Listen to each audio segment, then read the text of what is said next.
everything. And thank you very much. Yes.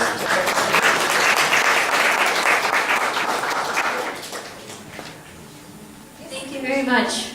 That was very sensible, I would say. I do want to welcome Anjana Gulati. She is also a resident of Laguna Woods, and she had been graced by Sri Gulati, the holistic scientist, in 2012, and she would like to share her experience as well.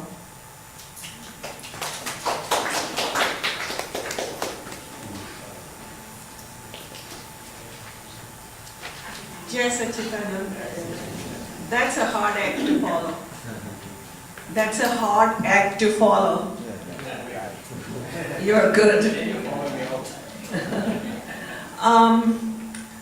When I joined the holistic science group, I came to know Bharati Bhen and Sheila Bhen right away, and they have been my inspiration and mentors since that time.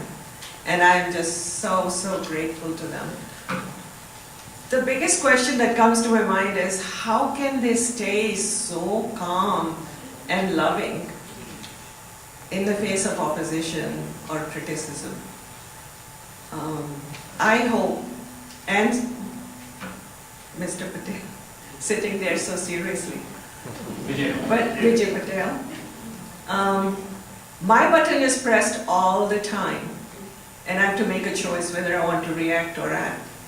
Seems like their button is never pressed. They're always so calm and so accepting. So maybe one of these days in this lifetime, I'll be able to stand shoulder to shoulder. Right now, I'm just grateful to have you in my life. Holistic inner science has been teaching me to recognize everyone as a pure soul. To put this teaching in practice, I came up with a game plan. I'm always playing games with myself, so this is my game plan. And I want you to excuse me for getting off the subject just for a little while, but it is part of the game plan. For years, I've been trying to lose weight. The temptations of fried foods, desserts, restaurant foods kept me entangled in thought of foods. I just thought of foods all the time. Finish breakfast, what's for lunch? Finish lunch, what's for dinner? Things like that. Lost my place. Well, finally I decided to apply mindful eating. In other words, discarding the temptations and eating what's good for my body. We exercise and eat well to keep the body healthy and strong. The same game plan can be used with thoughts.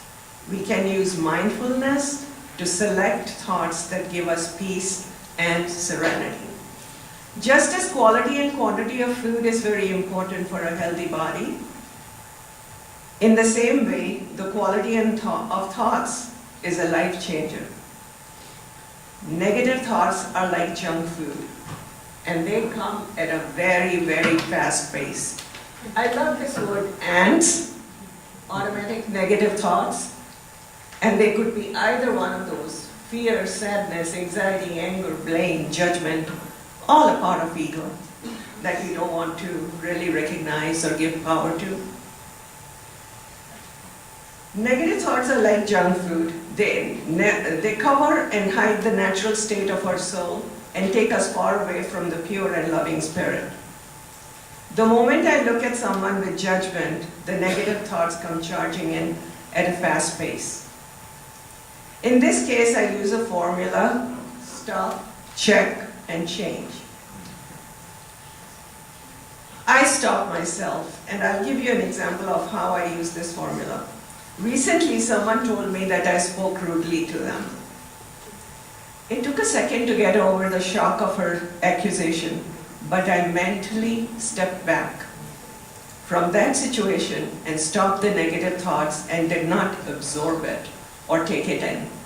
Usually what happens if you're not really with it, if you're tired or just frustrated, if somebody pushes your button, you right away react and give a rebuttal.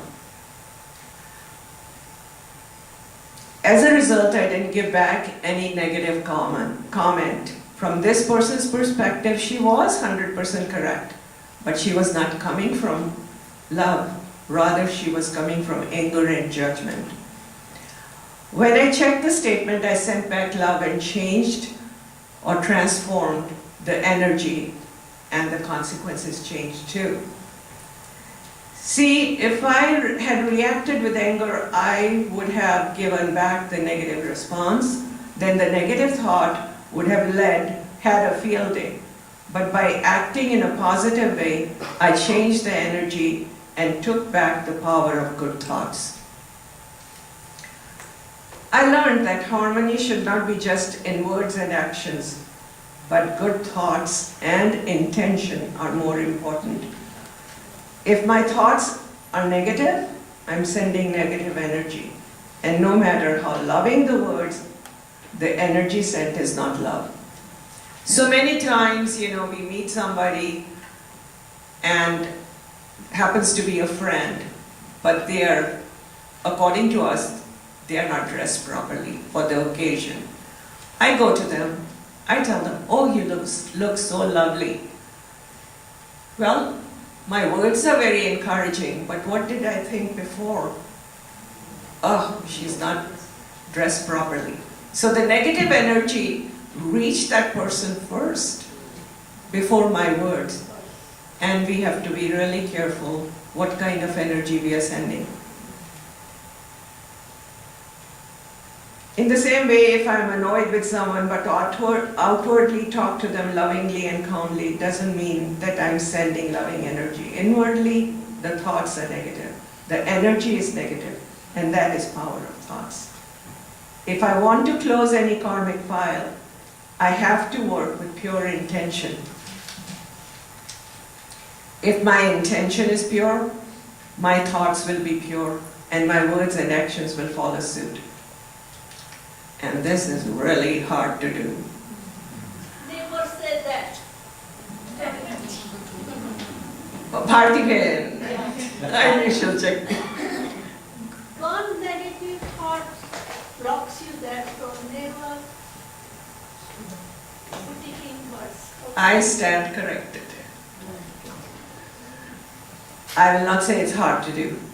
I'm on a journey and I'll keep on doing it. I'm determined to get back on track every time I derail. I'm so grateful that holistic inner science has changed my focus, especially my focus, really. My focus was really off. Oh, never say that. That was negative. Now it is on. Now it's on again. And I get the courage to keep on trying every day. Jai Sachidananda. If you have a few minutes, I have a couple of friends. We have been meeting once a week, and they wouldn't mind sharing their approach to how they give positive feedback. If you have a few minutes, can I call upon them? You want to do that right before we do the question and answer session? Because I just spoke. It's fine, it's fine. Add on. Go ahead. Add on. Meher, please.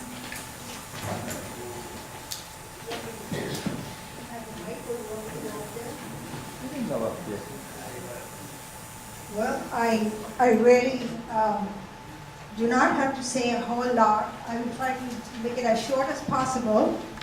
The two things that really got me started on this path of spiritual growth is, one is that you see, and that is really, I was struck by that when I first heard it, and that was, and it is so true, that you see God in everybody, Shuddhatma in everybody. This is just the body, what they really are is Shuddhatma.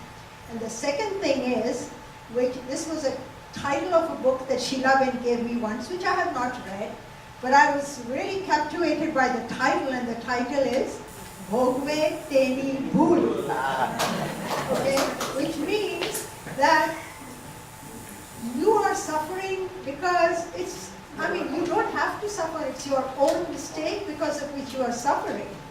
And those two principles really guided me, and I can tell you that because of some past relationships and the way we were handling those relationships, certain situations were becoming explosive and getting out of control.